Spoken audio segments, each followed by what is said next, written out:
It's sad, but it's true. Many believers attempt to manage their sins rather than to confess and forsake them. They think they can control their lives and keep a lid on the infection eating them up inside. They're sure they can contain the damage and keep their sins a secret. But the story of Achan proves otherwise. Today, the sober conclusions you and I must understand. From Chicago's Moody Church, this is Running to Win with Dr. Erwin Lutzer, whose clear teaching helps us make it across the finish line. We're in a series on getting started right, lessons from the life of Joshua. Join us in Joshua chapter 7 as Dr. Lutzer speaks on let's calculate the cost of hidden sin and the need to renounce that sin. You know what God does during periods of revival? During periods of revival, the conviction of sin is so persistent and so powerful that people finally say to themselves, I would rather be right with God at any cost, even if my sin needs to be exposed and I need to take care of issues in my life. It is worth it because I am too miserable to live out of fellowship with God. And if the conviction of sin is not that severe, the hiding of sin continues. Well, look at what happened. Joshua said to Achan, my son, give glory to the Lord, the God of Israel, and give him the praise. Tell me what you have done and hide it from me.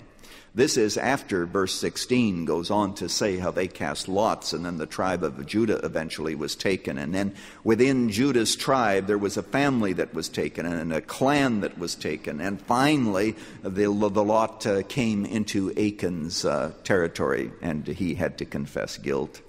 And Achan replied, I have, as we read a moment ago, I saw it, I coveted it, I stole it, I hid it. So Joshua sent messengers, verse 22, and they ran to the tent, and there it was, hidden in his tent with the silver underneath. They took the things from the tent and brought them to Joshua, and all the Israelites spread them out before the Lord.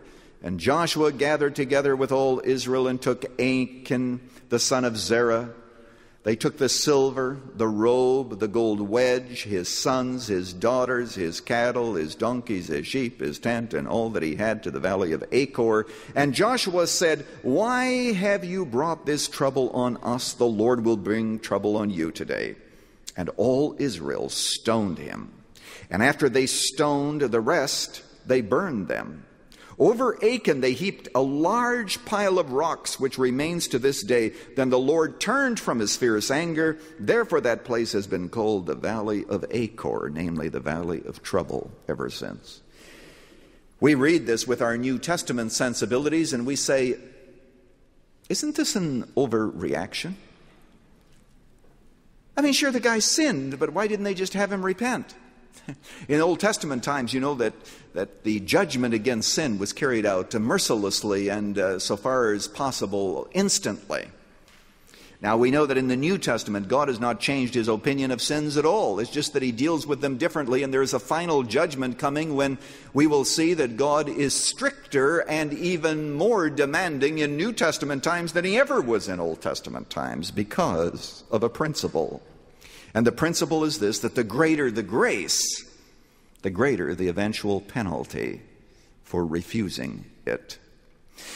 What was happening in the text? First of all, his family was stoned along with him, possibly because they were accomplices. You know, they knew that it was there, and yet even though they knew it was there, they went along with it. They didn't go to Joshua and expose it and say, look at what Achan has done. This was probably a family project. Secondly, I want you to notice that Achan apparently was a very wealthy man. He had donkeys and sheep and a lot of things that were stoned there along with him. You know that it is possible to have a lot of money and still be greedy and still steal more. It's not just the poor, you know, who want money. It is the rich who take that greed upon themselves, even money that they don't need, and insist that they have it and cut the corners in order to get it. And what God wanted to say to Israel in the strongest possible terms was this: look, when I tell you that the spoils of battle of Jericho, that the silver and gold was to be put in the Lord's treasury, and everything else, even those things of value, even the coats and the clothes that the people had, is to be burned as a symbol of my judgment, I mean what I say. I'm serious. And how else could he prove the seriousness but to have Achan and his family stoned in the valley of Achor, which incidentally Hosea later on talks about the valley of Achor being the door of hope. The valley of trouble for some people is the door of hope. You know that, don't you? You know that sometimes we want to keep people out of trouble, and that's fine, but sometimes it is only trouble. It is the valley of trouble that becomes for them the door of hope. Apart from the trouble, they'd go on plunging headlong into still more sins and greater judgment. So I need to ask you today, one-on-one, it's just us, what are you hiding in your tent that smells foul that you have decided to keep there at all costs? What sin of bitterness? What sin of sensuality, of immorality? What sin of greed? What sin of lying? What sin of stealing is there in your life? And you have said to yourself, I will not deal with this issue because it is too difficult. I don't want to touch this.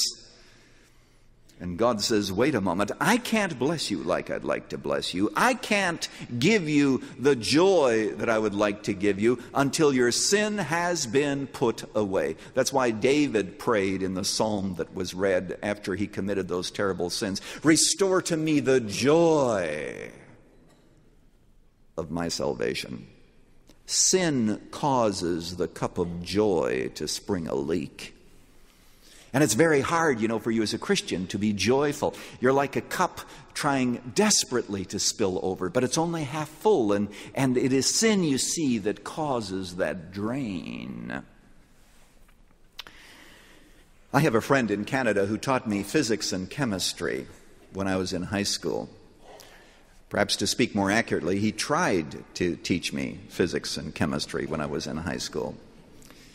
A very fine, respected Christian man, and after I left Canada, he went